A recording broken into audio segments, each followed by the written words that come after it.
Hari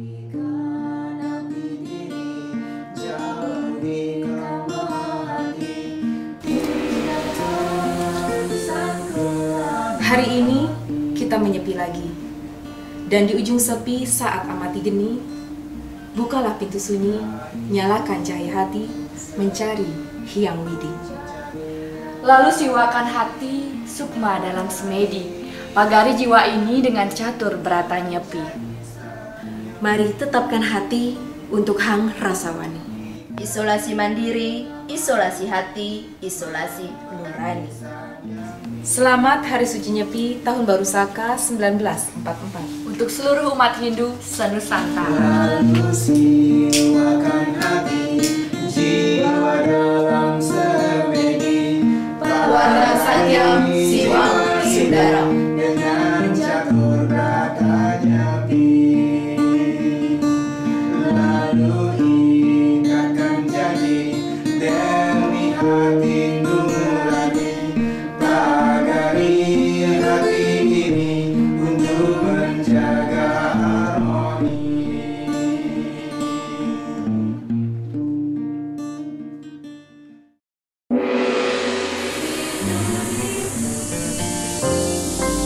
ITV Channel 3, Jembatan Pencerahan.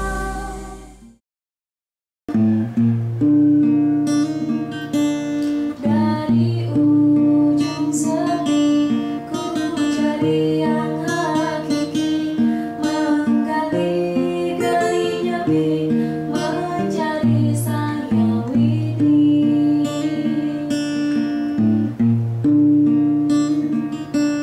Di kegelapan bumi, membangun gunung sunyi, saat amat digeni, mencari sang Hyang Widi.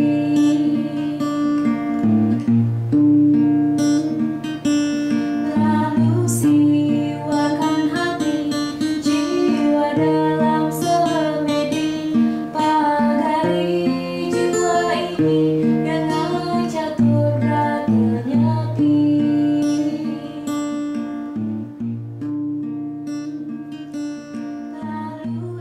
Rahajang Rao di kanal YouTube HiTV Channel 3, Jembatan Pencerahan.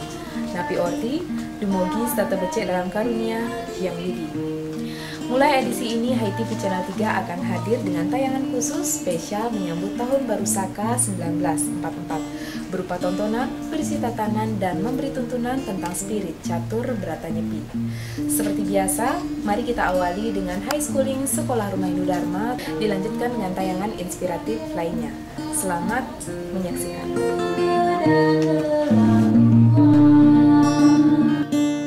Dari ujung sepi, ku cari yang hakiki, menggali gali nyepi, mencari sang Hyang Widi.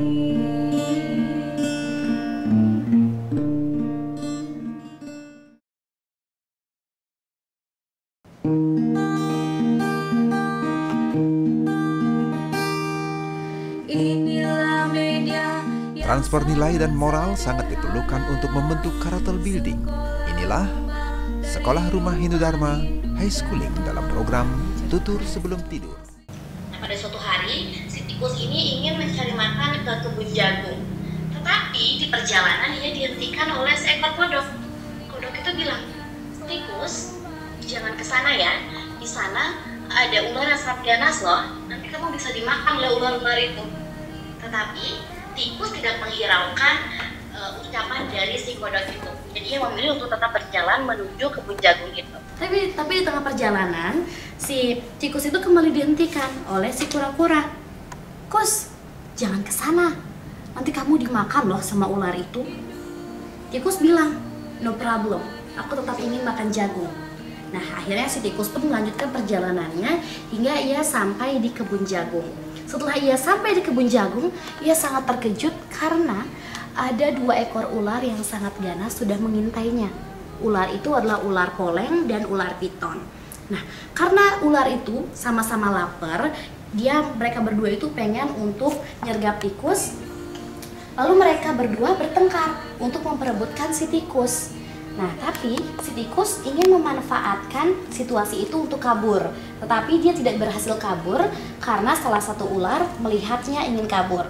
Jadi ular itu nangkep dia lagi kayak gitu. Nah, terus akhirnya si tikus punya ide. Ular, aku punya ide. Jadi aku akan mengadakan perlombaan. Siapa dari kalian yang berhasil melewati lubang kayu ini akan bisa menyantap diriku. Aku berjanji akan tetap berada di belakang kayu ini. Nah, kedua ular itu akhirnya setuju. Akhirnya, kedua ular itu berlomba-lomba untuk melewati lubang kayu itu. Nah, tetapi akhirnya di tengah-tengah kedua ular itu terjepit dan tidak bisa keluar dari lubang kayu itu. Akhirnya, si tikus bisa menyantap jagung dengan sepuas hatinya karena apa? Karena kedua ular tadi sudah mati terjepit di lubang kayu tersebut. Nah, setelah si tikus itu bisa menyantap jagung tadi dengan nikmat, ia akhirnya memanggil teman-temannya untuk menikmati bersama-sama. Jadi pelajaran yang bisa kita ambil dari cerita ini adalah jangan pernah meremehkan makhluk kecil gitu.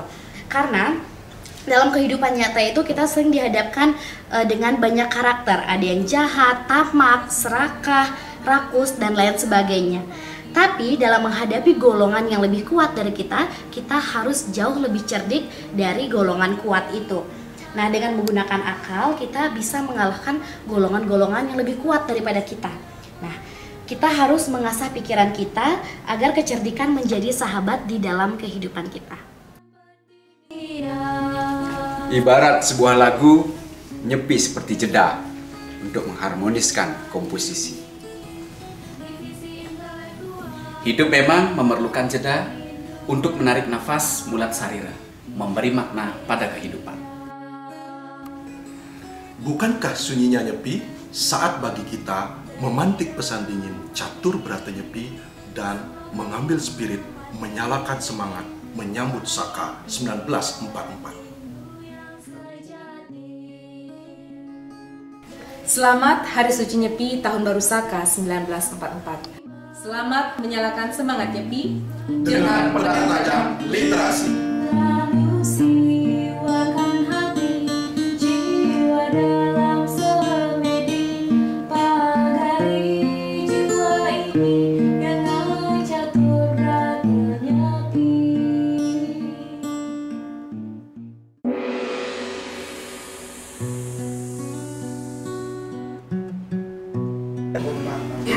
Pemirsa HiTV Channel 3, kita jumpa lagi dalam Hots HiTV on the Spot. Hari ini di penghujung bulan Februari hingga akhir Maret 2022 telah berlangsung pameran Hikonos Grafos menyambut Hari Nyepi 2022 yang bisa dihadiri oleh siapapun termasuk wartamian dengan tetap memperhatikan protokol kesehatan. Seperti apa keseruannya? Yuk kita ikuti dalam jelajah tanpa kata, menganyam mozaik budaya.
Ngopi, ngobrol inspiratif, mengajak Anda melihat peristiwa dari perspektif berbeda, berbagai tokoh inspiratif.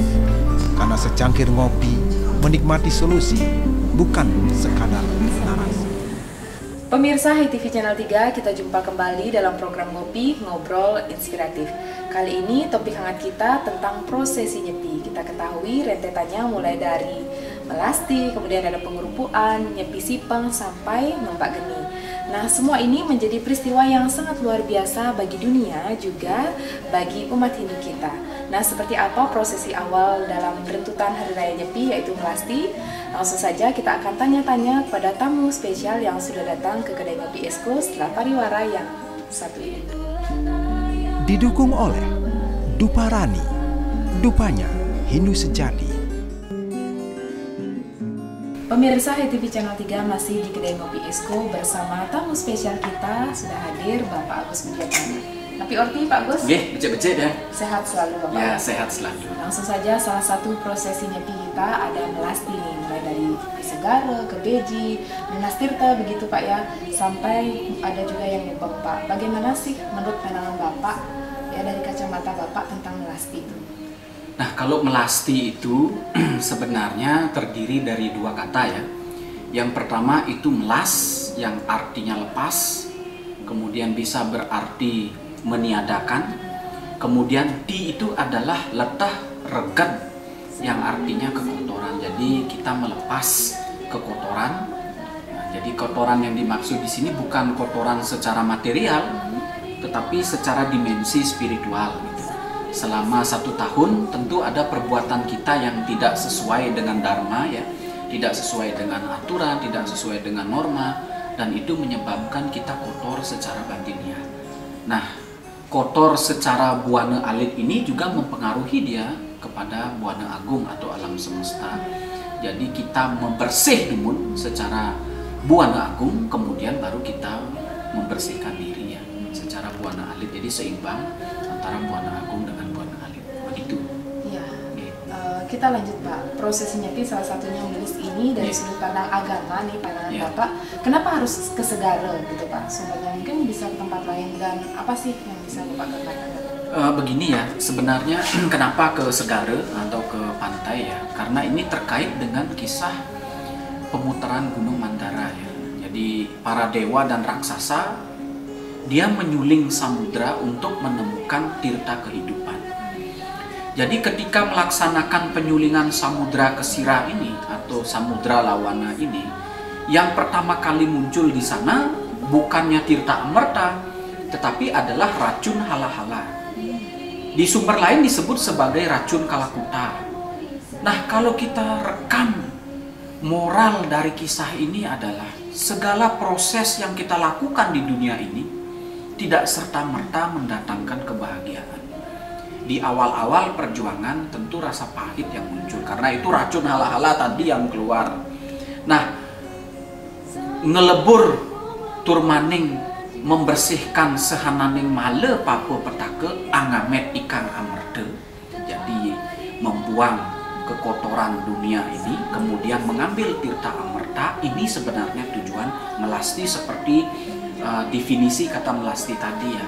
Kemudian di beberapa daerah ada yang menyebutnya mekiyis, kemudian ada yang menyebutnya melis. Nah, kalau kita perhatikan Sang Pinandita ketika melakukan pembersihan itu kan mempergunakan lis dia. Lis itu berarti senjata. Ya, kalau kita membersihkan Buana Agung itu mempergunakan senjata Nawasanga, dan direpresentasikan senjata itu sebagai sebuah lis. Nah, kata lis ini untuk membersihkan tadi kemudian mendapatkan perfekma itu menjadi melis, artinya membersihkan juga tujuannya, yang sama-sama angamet ikang amerta ring telenging Segara. Jadi mengambil tirta amerta dari tengah lautan itu untuk membersihkan Buana Agung. Karena selama 1 tahun penuh kita kotori ini dunia ini dengan berbagai macam kekotoran yang kita sebut sebagai limbah, yang kita sebut sebagai buangan, emisi, dan lain sebagainya. Itu secara skalanya, belum secara niskalanya perbuatan kita yang tidak sesuai dengan norma. Ya, itu juga menyebabkan reged atau letah. Nah, di sini kita mohon kepada Betara Segara, karena di dalam kitab Adiparwa itu disebutkan mapan Sang Hyang Baruna maweh suka ring wateking yang. Nah, jadi hanya Betara Segara lah sane wenang patet micayang puniki kesukaan utawi kerahayuan kepada seluruh alam semesta. Itu tujuannya ke Segara.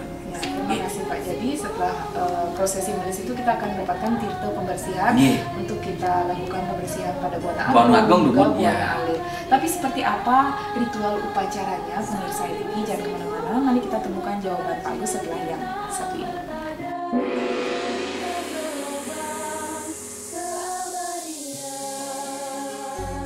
Pemirsa HiTV Channel 3 masih ditemani Kopi Esko, Exploring, Sharing, dan Coaching bersama Pak Agus Budiardiana. Pak, kita ke acara sedikit nih Pak, bagaimana sih prosesi acara dari melis itu di Bali, dan kalau di luar Bali gimana sih Pak? Apa sama melis juga ke Segara Pak? Seharusnya ke Segara ya, karena kembali lagi di sastra tadi ya, bahwa ide betara wateking yang gitu, mangga te sanyang samudra gitu, tasiasih te kami kamu yang segara gitu, yang sida mijil amerta saking telenging samudra adiante parituste ikan beri buana. Jadi jika tirta amerta itu keluar dari tengah samudra, ini kan mitologinya ya, jadi para dewa itu mangga menghormat kepada Betara Segara agar sudi kiranya memberikan tirta kehidupan.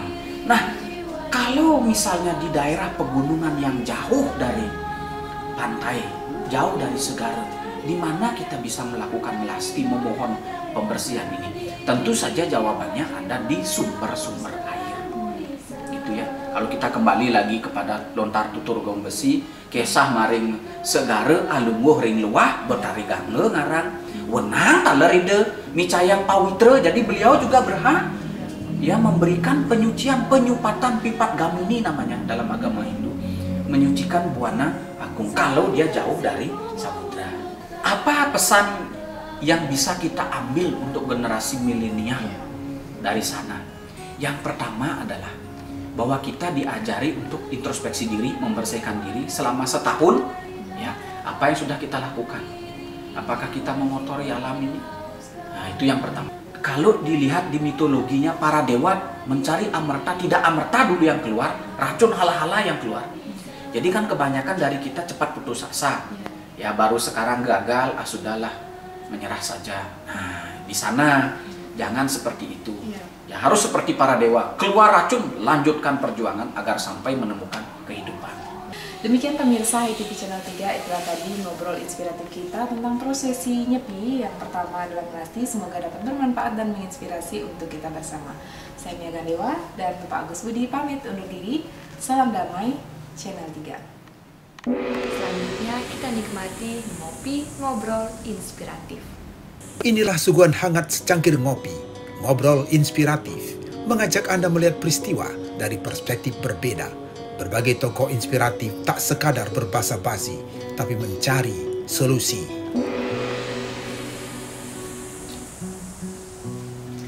Pemirsa HiTV Channel 3, apa kabar Anda? Dumugi tata becek dalam karunia yang widi. Berjumpa kembali dalam program Ngopi Ngobrol Inspiratif. Nah pemirsa, sebentar lagi kita akan merayakan Hari Suci Nyepi Tahun Baru Saka 1944. Nah salah satu kreativitas anak-anak Hindu menyambut Hari Suci Nyepi adalah membuat ogoh-ogoh. Nah seperti apa ogoh-ogoh itu, dan wajibkah ogoh-ogoh ini hadir sebagai salah satu rangkaian prosesi Hari Suci Nyepi? Pemirsa telah hadir di Om Studio, salah satu kolumnis Wartam yang akan kita ulik-ulik, akan kita tanya-tanya dan sharing seputar topik bahasan kita kali ini, ogoh-ogoh Hari Suci Nyepi, setelah pariwara yang satu ini. Acara ini disponsori oleh Galeri Bukuku, Mengemas Kata, Menata Aksara, Peace of Mind, Oase di pusat kota.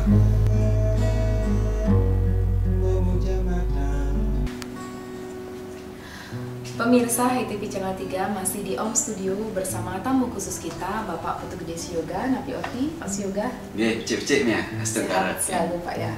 Pak Siyoga, kita mengangkat topik tentang ogoh-ogoh nih, persiapan Hari Suci Nyepi.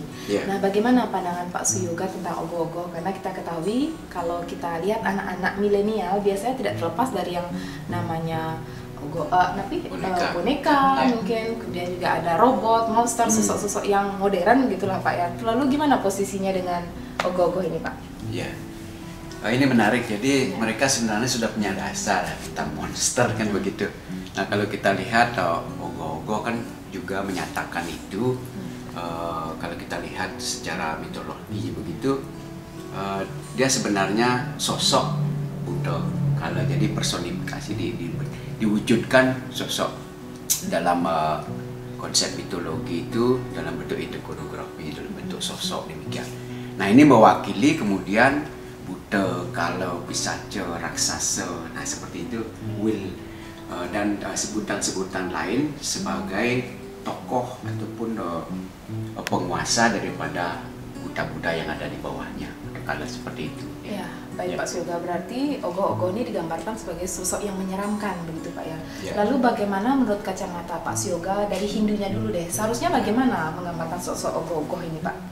Nah kalau dia sebagai ikonografi dalam estetika Hindu gitu misalnya, dengan mudah kita bisa belajar dari katakanlah artefak-artefak dalam kebudayaan kita, di dalam arsitektur gitu misalnya, kita sudah punya yang bisa menjadi acuan bagaimana konsep estetika dalam membuat bomo gitu misalnya, karang bomo, karang sai, karang tapel, karang bendulu, karang mata. Nah ada satu konsep asimetris, ya harus sama kiri kanan sama, kemudian menyeramkan tapi tetap cantik kan, seperti itu. Rangda gitu misalnya, seram tapi cantik. Nah ini yang sedikit kontradiktif, namun itulah yang sebenarnya dititipkan oleh para seniman kita. Meskipun dia mewakili sesuatu yang menyeramkan, menakutkan, namun dalam tataran tampilan estetikanya, tampilan seninya harus tetap mengusung konsep-konsep siwam sudaram tadi itu. Ya, konsep keindahan juga konsep tidak luput dari pembuatan ogoh-ogoh itu Pak ya. Kembali lagi Pak, spirit apa nih yang bisa dipetik ya, terutama bagi anak-anak milenial tentang peristiwa atau proses dari pembuatan ogoh-ogoh ini Pak? Baik, mungkin secara singkat, ogoh-ogoh yang berawal di tahun 80-an, kemudian terapresiasi di tahun 87 demikian, mencapai puncak sebelum pandemi kan begitu. Nah pas setelah pandemi ini tentu nilai-nilai tidak boleh hilang di situ adalah toleransi kan begitu. Bekerja bersama berarti ada gotong royong. Kemudian dari sisi ekonomi barangkali, nah ini apakah bisa dibeli nantinya atau menghasilkan uang dari ini? Nah itu tentu perlu kebijakan pada dari lomba menghasilkan sebuah pengganti daripada uangnya di situ. Dan yang paling mendasar tentu inilah bagian dari praktik religius masyarakat Bali, ya umat Hindu khususnya. Kemudian dalam tatanan praktiknya tentu toleransi karena kebersamaan, dan ini yang penting di era pandemi adalah prokes. Jadi anak-anak yang akan mengarah ogoh-ogoh tentu harus menerapkan prokes yang ketat, apalagi di tengah kondisi pandemi yang cukup keras sekarang begitu. Terakhir Pak, sebagai closing statement, pesan untuk generasi muda yang sebentar lagi juga akan merayakan Hari Suci Nyepi dan pastinya mengikuti salah satu tahapan-tahapan itu, misalnya mengusung ogoh-ogoh begitu di sekitar Banjar begitu Pak. Ya memang kan sudah ditetapkan tidak boleh keluar dari wilayah Banjar. Nah, ini menarik, tentu Banjar-Banjar ini yang sudah juga melakukan vaksinasi sampai 1-2 dan sudah juga yang booster.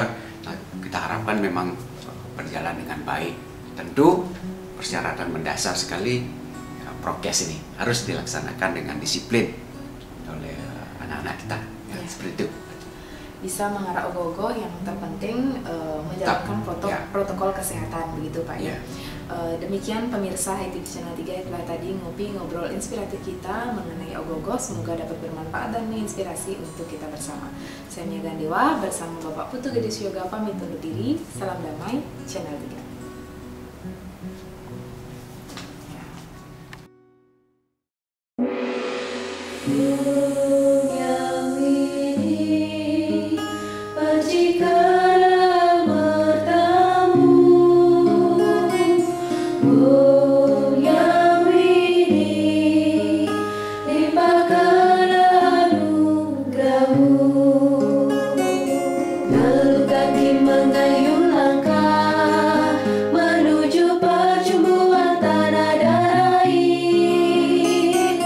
Di mana gelombang dan riang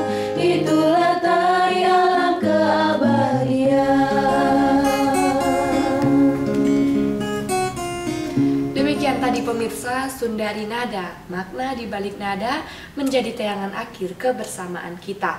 Semoga dapat bermanfaat dan menginspirasi untuk kita bersama. Saya Diah Parisia mewakili seluruh kru HiTV Channel 3 mohon pamit undur diri. Maaf jika ada yang tak berkenan. Sampai jumpa dalam tos berikutnya. Salam damai. Sambil bersimpu memungut percikan tirta amarta dari ujung lidah gelombang keabadian. Sambil bersimpu